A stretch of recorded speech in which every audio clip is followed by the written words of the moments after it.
Because I try to get in all my videos when I am inspired in the moment to talk about them, I wanted to stop and talk about this in between my shopping trip.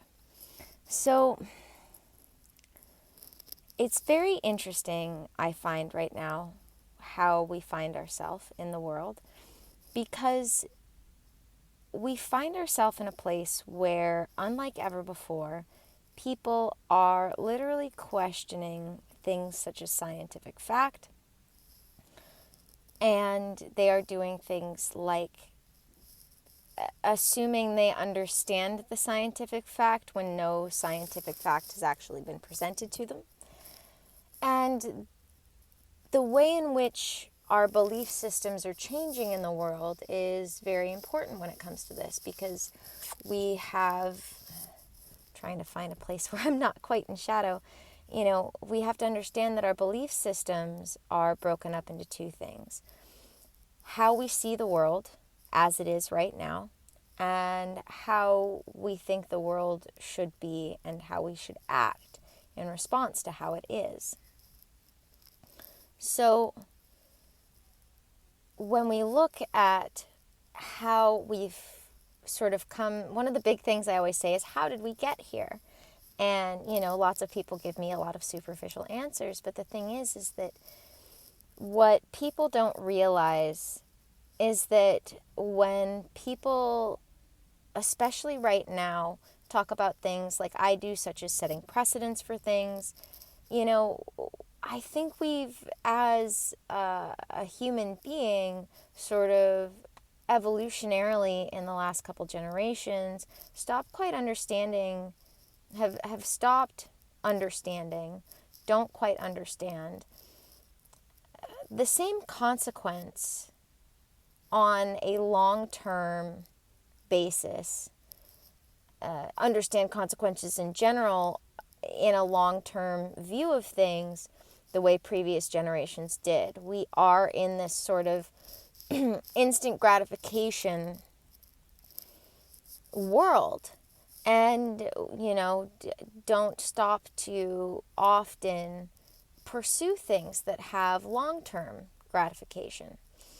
And this in turn affects our belief systems and how we act in the world. So when someone stops to make a big deal about something, people don't realize that, it may just be this one thing now, but those one things can add up to a very, very, very big thing in the grand scheme of things.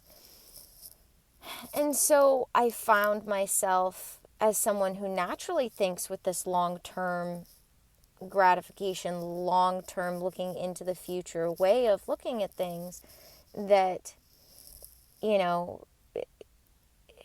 I find myself asking people very much to do the same. And that's because we have to do this.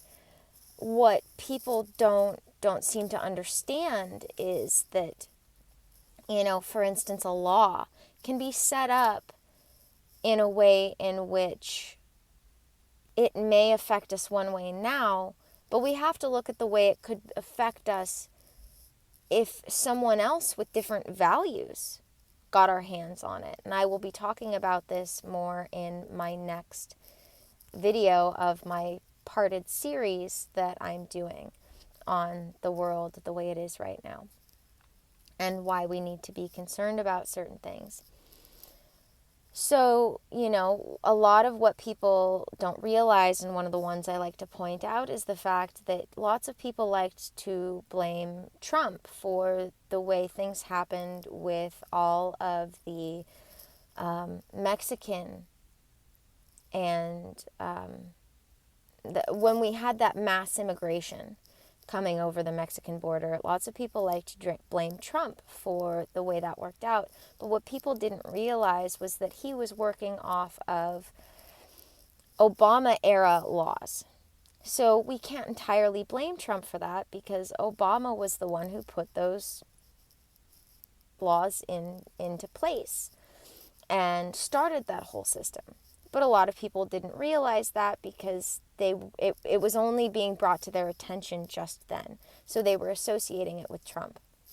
And so my whole next video in this series that I'm doing is going to be talking about learning how to not jump to conclusions and wait until you have more facts about things before you rush to judgment.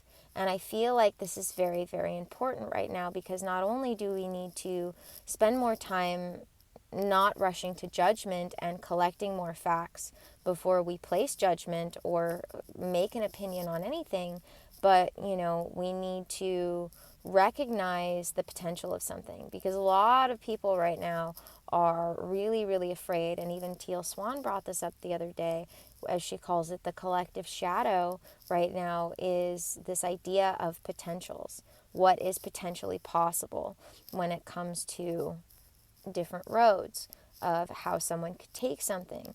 But the thing is that we have to be very careful, because just because something is possible doesn't mean it will happen. But if we don't take these things into consideration now, and I give an example to Hitler in my next series video of what's going on in the world, that the very same thing happened with Hitler. The pre-Hitler government, post-World War I, pre-Hitler government, put into effect some laws that Hitler was then able to take over and use himself in very nefarious ways, in very, very bad ways. And so we have to be very, very careful and listen to those people who, if they stop and say, hey, there's something bad about this that you're not realizing.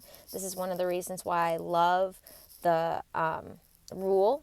I forget what number it is, but one of Jordan Peterson's rules for life is assume that the person or people you're talking to know something that you don't. Which isn't to say that they know more than you. It's to say that assume that they might have a piece of information that you don't, that could help put your whole puzzle together. Assume that they know things that you don't. Not to say that they know more than you altogether, but they may know something about something that you don't.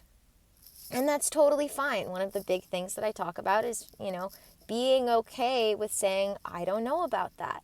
Because it's better to look stupid and gain knowledge than to be stupid and look smart. You know what I mean? You can look smart, but that doesn't make you smart.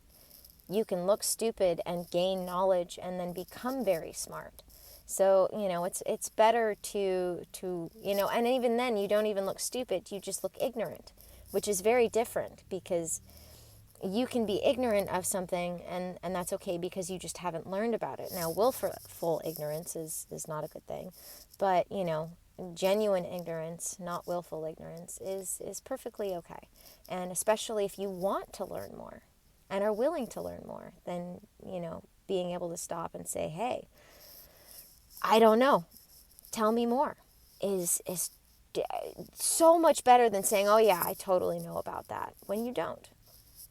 So I want to just bring to everybody's attention right now, and I'm going to do this more in my next video, as I've been saying, just give you more examples in that video, that, we need to be aware of the fact that the collective shadow is telling us that we need to be aware of these potentialities, because though they might not act themselves out now, they could act themselves out in the future. And an example of this is the fact that there is a congresswoman who, because the Biden administration had let some of the all of the National Guardsmen who had been at the Capitol sleep in a parking garage because they had kicked them out of wherever they were previously, now we have a congresswoman who is putting forth papers of impeachment for Biden. And, we've set this precedence with making it acceptable to try to impeach Trump twice in his 4-year presidency. And so now, because we've set this precedence that it's okay, just like we set the precedence by having, 6 months of riots and looting and burning down the country, that set a precedence for it to be okay to then go and protest at the Capitol. So, we have to be careful with the precedents we set, and we have to be careful not paying attention when someone, raises their hand and says, hey, I can see a potential problem with this, even if it's in the future, because, that future could very quickly become the present and is more and more. All right, guys, stay tuned for my next video and join us for my group meditation tomorrow, technically, from when I'm filming this, Saturday, January 23rd, which is probably today. We are going to do several meditations throughout the day like we did last year, and we're doing this so we can send the group, collective consciousness, planet, and all of our fellow people some loving and understanding energy, because I think if there's one thing we can all agree on, it's that the world could use a little more love, a little bit of peace, and a little more curiosity and understanding. So come join us. It'll be a YouTube that is already set to premiere. I will put the link in the description wherever I can, wherever I post this video. And yeah, come join us. The premiere is 10:30 a.m. Pacific Standard Time, California time. I've set up posts everywhere giving you all the other times. We're going to be doing it 10:30 a.m., 12 p.m., 3 p.m., 6 p.m., and 9 p.m. That's all based on Pacific Standard Time, California time. You can see all of my translations of the time zones, and we are all going to be collecting together from all across the world. I have friends from all across the world, literally England, Australia, India, and more, who are going to be doing all of these 5 meditations throughout the day. So if you can join one, that would be awesome, to help link our energies together, to spread it across the world. And if you can do all 5, that's awesome too. But if you can just join one, that's would be most appreciated. And as I've been saying to everyone, it's not so much important how you join, if you can't join on YouTube, as that you join. So go ahead, and it'll be an 11.5-minute meditation.